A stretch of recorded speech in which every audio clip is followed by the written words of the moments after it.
네, 12절부터 좀 볼 텐데요. 어,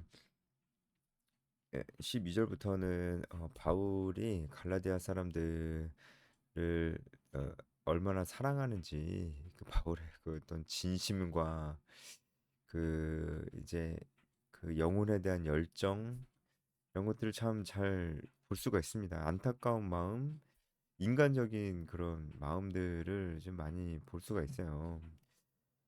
그리고 우리가 정말 이런 마음들은 본받아야 될 것입니다. 그래서 바울은 이런 것들을 봤을 때, 바울은 정말 그냥 지식 전달을 하고 복음을 어떤 무슨 과외 선생님처럼 무슨 학원 선생님처럼 이렇게 그 지식 전달만 하고 이렇게 가르치는 그런 선생님이 아니었고 정말 바울도 스스로 그런 표현을 쓰지만 자녀들아 이런 표현을 쓰지만 정말 영적인 부모 같은 마음이었습니다.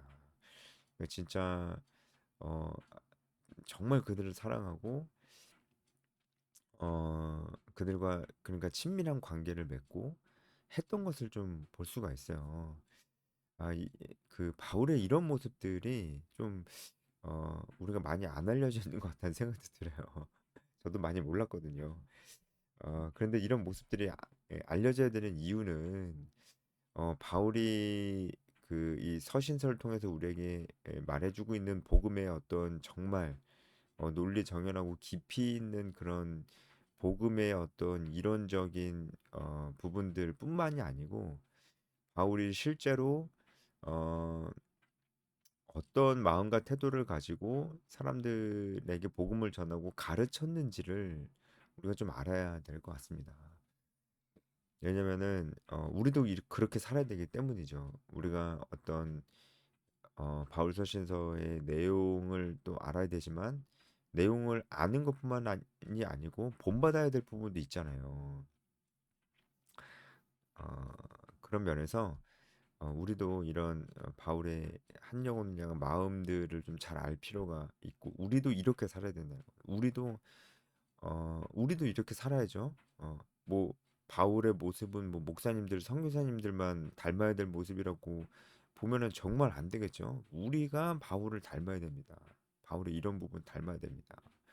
그럼 우리도 바울의 갈라디아 사람들을 이렇게 품었던 것처럼 우리도 누군가를 그렇게 품고 어, 믿지 않는 사람들도 품지만 믿는 사람들도 품고 바울이 지금 갈라디아 사람들 믿는 사람들이잖아요. 믿는 사람들을 품고 이렇게 가르치고 하는 것처럼 우리도 믿지만 아직 연약하고 아, 또 그런 사람들을 잘 세우기 위해서 그들을 품고 어, 해야 되는 거죠. 그리고도 그냥 막 바울이 지금 갈라디아 사람들을 품고 사랑하지만 그들을 그냥 케어해주고 그냥 말 그대로 그냥 케어해주고 부담도 안 주고 그냥 좋은 말만 해주고 어, 그냥 상담해주고 얘기 들어주고 공감해주고 그것만 하나요?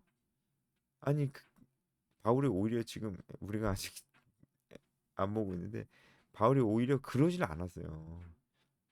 정말 가르쳐 줄 걸 가르쳐 주고 안 된다는 걸 분명하게 안 된다라고 하고 예, 그렇게 했습니다. 네. 그렇게 해가지고 지금 굉장히 갈라디아 사람들이 바울을 좀 안 좋아하게 된 것 같아요.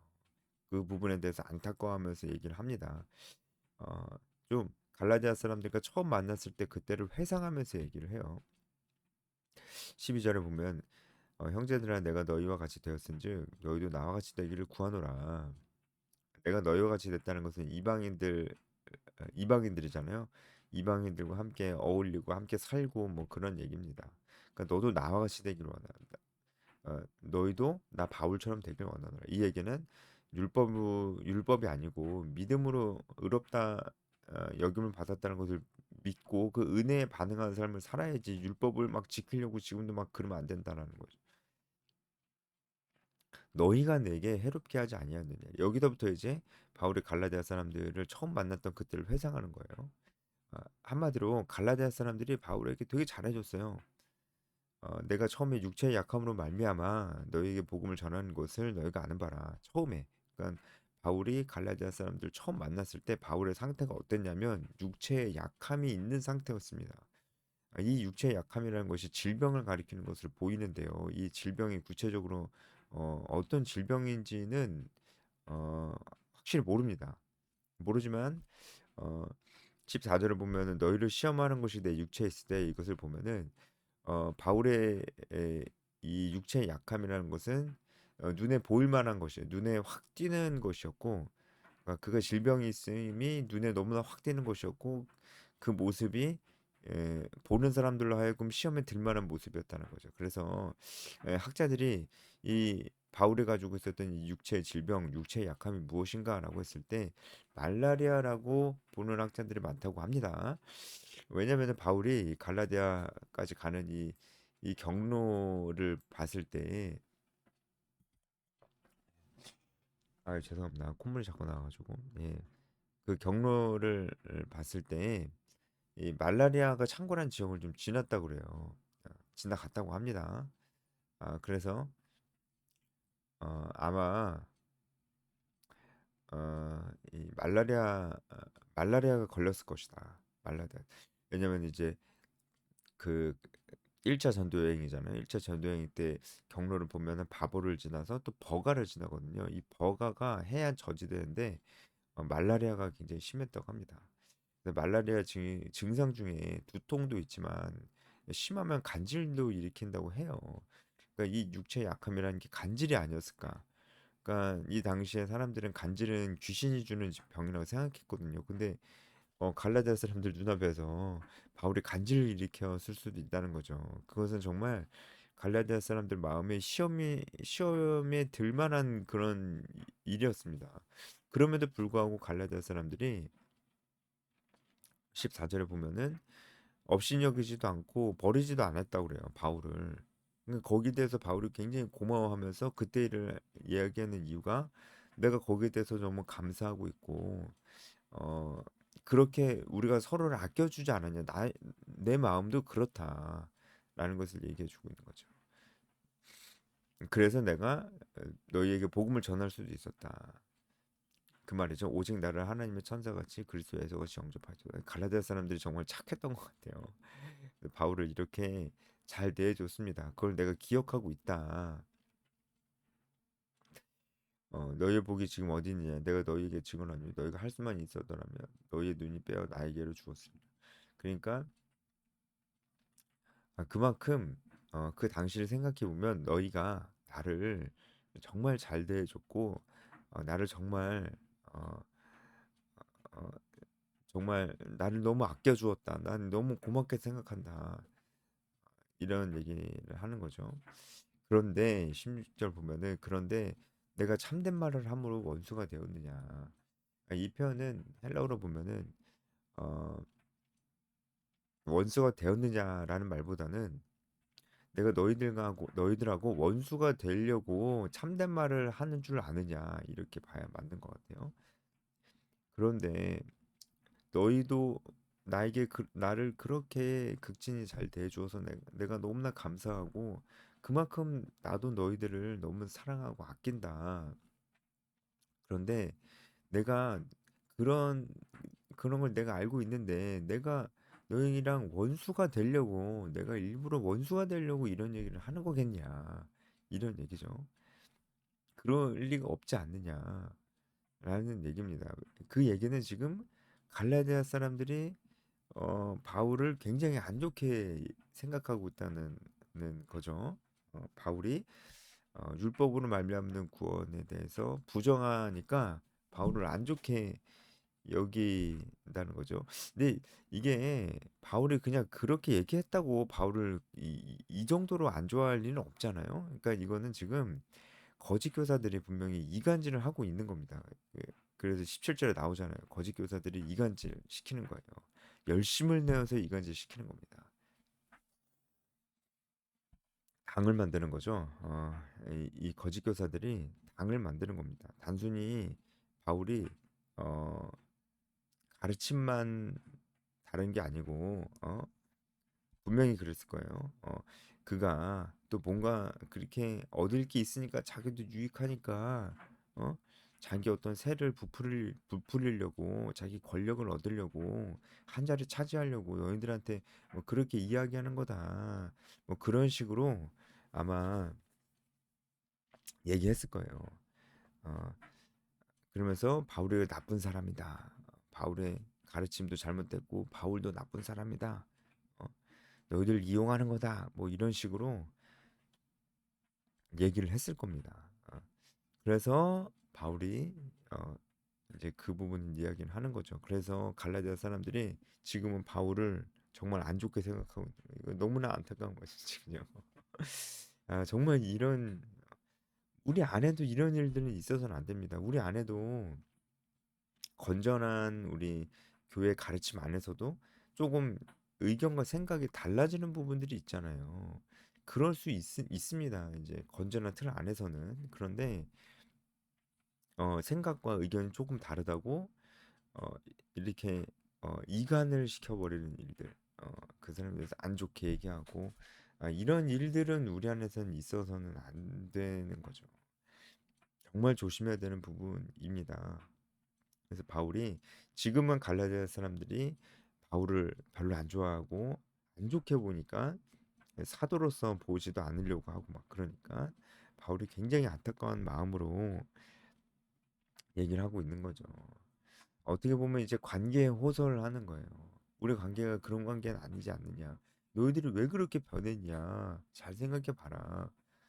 내가 참된 말을 한 것 때문에 너희가 나를 이렇게 어, 싫어하게 됐고 또 너희 곁에 있는 그 다른 복음을 가르치는 그 사람들을 잘 생각해보면 그 사람들 지금 이간질하고 있는 거 아니냐. 너희가 거기 넘어가고 있는 거 아니냐. 난 그분 너무나 안타깝다. 그런 얘기를 하고 있는 겁니다. 하지만 바울은 18절에 나는 좋은 일에 대해서 열심을 내고 있다. 그렇게 얘기를 좀 하고 있는 것이죠. 어, 어, 19절에 나의 자녀들아 이렇게 얘기합니다. 바울이 지금 이 갈라디아 교회들에게 나의 자녀들아 이렇게 얘기하고 있는 거예요. 여기서 자녀라는 단어는 헬라어에 어린아이를 가리키는 단어가 또 네피오스라는 단어가 있거든요. 근데 이 네피오스가 아니고 테크논이라는 단어입니다. 이 테크논은 그냥 어린아이가 아니고 자녀라는 뜻입니다. 이게 다르잖아요. 어린아이, 자녀 다르잖아요. 자녀는 정말 어린아이지만 내가 사랑하고 내가 아끼고 정말 내 목숨과도 같은 그런 존재잖아요. 그렇게 얘기하고 있는 겁니다. 그리고 바울이 이들을 정말 그렇게 그런 마음으로 가르쳤다는 거예요. 바울은 참으로 영적인 어떤 부모의 역할을 했다는 것입니다. 우리가 제 이 영상을 보는 사람들은 순장님 많은데 어, 우리가 꼭 순장이랑 호칭으로 부르지 않아도 우리는 영적 리더입니다. 그냥 영적 리더가 아니고 재생산하는 영적 리더입니다. 우리는 제자화 운동을 해야 됩니다. 어떤 태도, 어떤 마음이어야 될까요? 바로 여기서 나오는 이 바울의 마음, 이 순원을 향한 이 바울의 마음, 정말 사랑하고 정말 아끼기 때문에 그 영혼에 대한 책임감이 있기 때문에 안 되는 건 안 된다고 하고 말씀을 보지 않으면 봐야 된다고 그러고 이렇게 나가야 하면 이렇게 나가야 한다고 그러고 전도에 대해 부담스러워해도 전도해야 된다라고 분명히 얘기를 해야 되는 것이죠. 그것 때문에 그가 부담스러워하고 관계가 약간 조금 어색해질 수도 있는 부분들도 있습니다. 물론 이제 최대한 그러지 않아야 되겠지만 지혜롭게 해야 되겠지만 영적인 것에 대해서 계속 동기부여하고 도전했을 때 관계에 부담감이 생기는 일은 어떻게 보면 피할 수가 없습니다. 그럼에도 불구하고 우리가 해야 된다는 거예요. 왜냐면 우리가 책임감이 있으니까. 완전 남남이면 그가 뭐 그렇게 살든 말든 우리 상관이 없는데 그렇지 않잖아요. 남남이 아니잖아요. 하나님이 영적인 어, 아들로서 딸로서 나에게 맡겨준 거잖아요. 그러니까 정말 정말 안타까운 마음으로 정말 그가 또 다른 영적 리더가 돼야 된다. 그런 사람이 돼야 된다. 그것이 그에게 유익하기 때문이다. 그래 그것이 그에게 성장을 가져다 주기 때문이다. 이러한 마음으로 바울이 지금 이렇게 얘기하고 있는 거잖아요. 내가 이 과정이 너무 힘들지만 내가 이 고통을 감내한다. 해산의 수고를 감내하는 것 같이 내가 감내한다. 왜냐면 내가 너희들을 사랑하기 때문이다. 너희들이 성장해야 되기 이것이 하나님이 우리를 만나기 그 뜻이기 때문이다. 이런 얘기를 하고 있는 겁니다. 20절 내가 이제라도 너희와 함께 있어 내 언성을 높이려 함은 너에 대해 의욕이 있습니다. 여기서 이거는 한글 성경만 보면 무슨 말인지 잘 모르는데요. 어, 여기서 뭐 언성을 높인다는 게 뭐 화낸다는 게 아니고요. 어, 어, 그 이게 어, 변하고 싶어 하다라는 뜻이에요. 변하려고 한다. 변하고자 한다. 어떤 걸 변하고자 하는 거냐면 언성. 그러니까 그 말투죠, 말투. 이제 말투를 내가 변하고자 한다라고 하는 거죠. 어, 한마디로 지금 너희와 함께 있어 언성을 높이려 함은 이건 뭐냐면 내가 일단은 바울이 갈라디아 사람들에게 내가 너희와 좀 함께 있고 싶다라는 얘기고 그리고 언성을 높이려 한다는 것을 내 말투에 변화를 주고 싶다. 한마디로 지금 내가 너희들에게 또 혹은 예전에 강경한 어조로 했지만 지금은 좀 부드럽고 온화한 어조로 이 가르침을 전달하고 싶다. 하지만 어, 내가 너희에 대해서 의욕이 있다. 내가 지금 너희들 상태를 정확하게 알 수가 없다. 어, 그래서 일단은 그래서라도 너희들 만나고 싶다. 그리고 너희들 상태에 따라서 내 언성, 내 말투를 변화를 좀 주고 싶다라는 그런 뜻입니다.